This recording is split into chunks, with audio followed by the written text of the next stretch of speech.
പടക്കം പൊട്ടിക്കുന്ന കേട്ടിട്ട് അവരും പേടിക്കൊന്നും വേണ്ട കേട്ടോ. വേറെ ഒന്നുമല്ല, ചെറിയ റിസപ്ഷൻ പരിപാടിയാണ്. അവരുടെ സന്തോഷത്തിന് അവർ കുറച്ച് പടക്കമൊക്കെ പൊട്ടിച്ചു. അപ്പോൾ നമ്മളത് വീഡിയോ എടുത്തു. റിസപ്ഷൻ നമ്മളെത്തി ചെക്കനെയും പെണ്ണിനെയും ഒക്കെ കണ്ട് നമ്മൾ ഫോട്ടോ ഒക്കെ എടുത്തു കേട്ടോ. ഇന്ന് റിസപ്ഷൻ ആയതുകൊണ്ട് തന്നെ കല്യാണത്തിനുള്ള എല്ലാ ഫ്രണ്ട്സൊന്നും ഇന്നില്ല.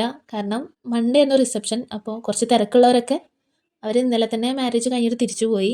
നമ്മളെന്തായാലും ഫുഡ് കഴിക്കാൻ കയറി. നല്ല അടിപൊളി ചിക്കൻ ബിരിയാണി ആയിരുന്നു കേട്ടോ. നല്ല ടേസ്റ്റ് ആയിരുന്നു. ഫുഡൊക്കെ കഴിച്ച് കൈയൊക്കെ കഴുകി.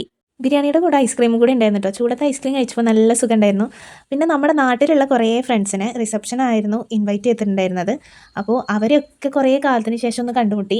നമ്മുടെ കോളേജിൽ പഠിച്ച ഫ്രണ്ട്സ് ആണ് കേട്ടോ അവർ. അങ്ങനെ ബിരിയാണി കഴിച്ചൊരു ക്ഷീണമൊക്കെ മാറ്റാൻ ഒരു നാരങ്ങ സോഡയൊക്കെ കുടിച്ചു. ഞങ്ങളെല്ലാവരും കൂടെയാണ് പോയത്. സത്യം പറഞ്ഞാൽ ഈ കല്യാണം നമ്മുടെ കോളേജിലെ ഒരു റീയൂണിയൻ പോലെ തന്നെ ആയിരുന്നു കേട്ടോ. അങ്ങനെ അതെല്ലാം കഴിഞ്ഞ് നമ്മൾ വീട്ടിലേക്ക് തിരിച്ചു പോയപ്പോഴേക്കൊരു മഴയൊക്കെ പെയ്തു.